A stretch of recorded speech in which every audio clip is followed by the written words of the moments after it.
इस मटकी फोड़ कार्यक्रम में हमारे देश के उपस्थित वकील साहब आदरणीय विमल द्विवेदी जी, हमारे छोटे भाई तिवारी जी, कुलदीप द्विवेदी जी,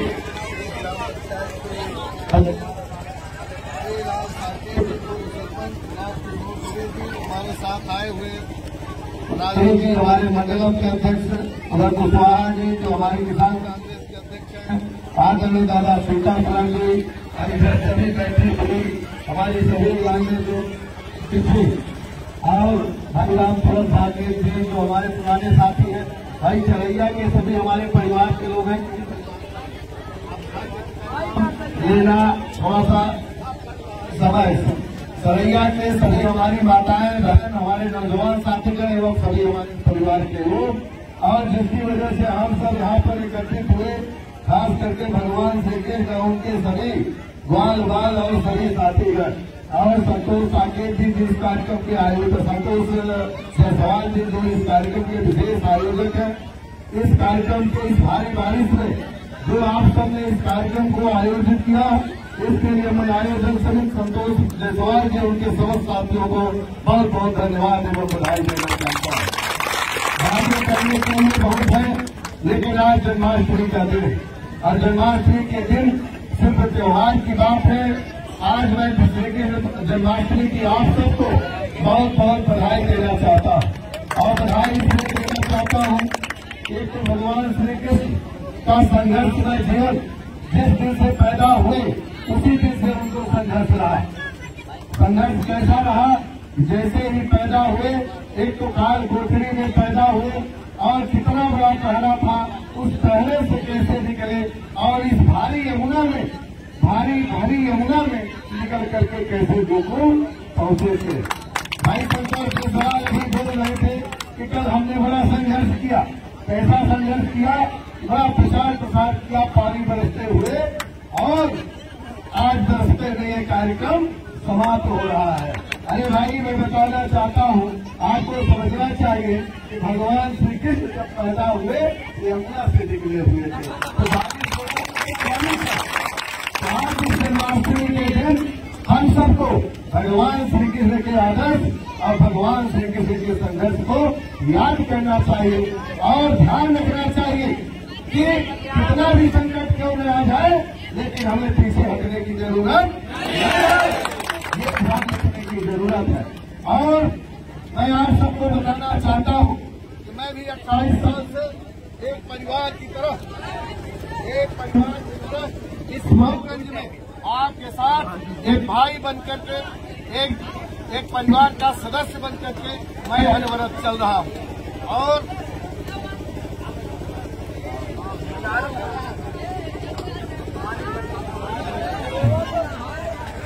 भाई कोई बात नहीं है, पानी पड़ गया, पानी तो पड़ना है। कम से कम आज भाई 22 अगस्त को मऊगंज में कार्यक्रम था। मैं जानता हूँ कि चरैया से अधिक लोग मऊगंज में इस आंदोलन का भाग लेते और उस दिन की बारिश भी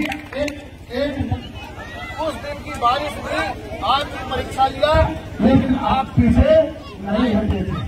तो निश्चित रूप से मैं आप सबको उस दिन जो आप डटे रहे उसके लिए भी बधाई देता हूँ, धन्यवाद देता हूँ कि आप सब उस बारिश से नहीं हटे।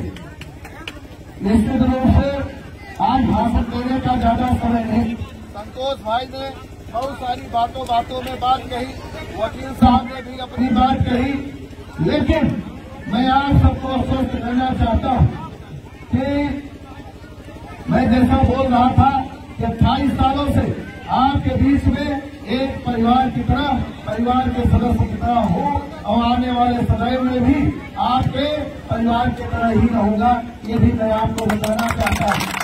और 28 सालों में कई मुद्दों को लेकर के हमने संघर्ष किया, कोई हमें बताने की जरूरत नहीं है। तो भगवान श्री कृष्ण जन्माष्टमी के दिन हम सब संकल्प लेते हैं कि आने वाले समय में जहाँ भी जरूरत हम सबकी पड़ेगी, हम संघर्ष से पीछे नहीं हटेंगे। तो मैं आप सबको बताना चाहता हूँ, जो हमारी माताएं बहन उधर खड़ी हुई हैं, जो उधर खड़ी हुई हैं, जो हमारे नौजवान युवा साथी हैं, सभी से मेरी अपील है, कभी मऊगंज में बहुत सारी बातें करनी है और बहुत सारी चीजों के लिए लड़ना है।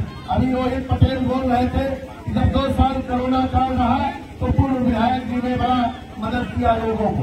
अरे ये बताइए कि कोरोना काल में बहुत सारे हमारे नौजवान बाहर फंसे थे, बहुत सारे नौजवानों को अस्पतालों में जरूरत हुई, लोगों को जरूरत पड़ी हर स्तर पर।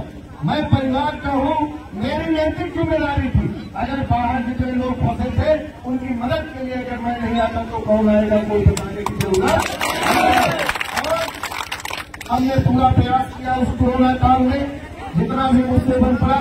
और आगे की बात मैं ज्यादा इसलिए नहीं कहना चाहता, चुनाव है सामने, अगर मैं आज ज्यादा कुछ बोलूंगा ये होगा कि माइक से प्रचार कर रहा हूँ इसलिए मास्टर के लिए, कोई प्रचार का विषय नहीं है। बस एक बात कहना चाहता हूँ, हम आप सब एक परिवार के हैं और मऊगंज एक मेरा परिवार है। और आने वाले समय में भगवान श्री कृष्ण ने जिस तरीके से संघर्ष किया मथुरा के लिए, पूरे देश के लिए, उस तरीके से हम सब मिल करके और मऊगंज के लिए संघर्ष करेंगे और मऊगंज के विकास के लिए, मऊगंज के आस के लिए हम लोग संघर्ष करेंगे। बस यही बात मैं कहना चाहता हूँ। आज लक्ष्मीपुर कार्यक्रम में 3 बार आपने 4 बार प्रयास किया, मैं देख रहा था, लेकिन कोई बात नहीं, आपने छोड़ लिया। आपकी टीम को मैं बधाई देता हूँ।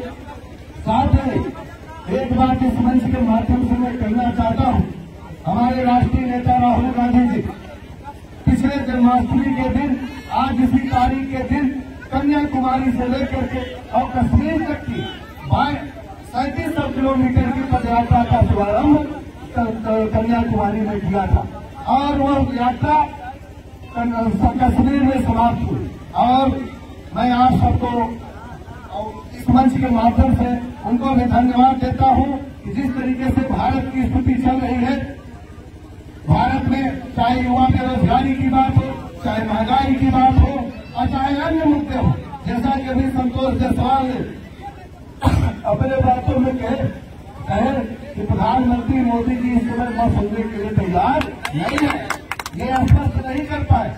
मैं बताता हूँ उस बात को, भाई जब डॉक्टर मनमोहन सिंह की सरकार कांग्रेस की थी, उस समय जब थोड़ी महंगाई होती थी, 1 रुपए लीटर डीजल बढ़ जाता था या गैस बढ़ जाती थी, तो नरेंद्र मोदी जी अपने भाषणों में कहा करते थे कि प्रधानमंत्री महंगाई के नाम पर न सुनने के लिए तैयार नहीं है।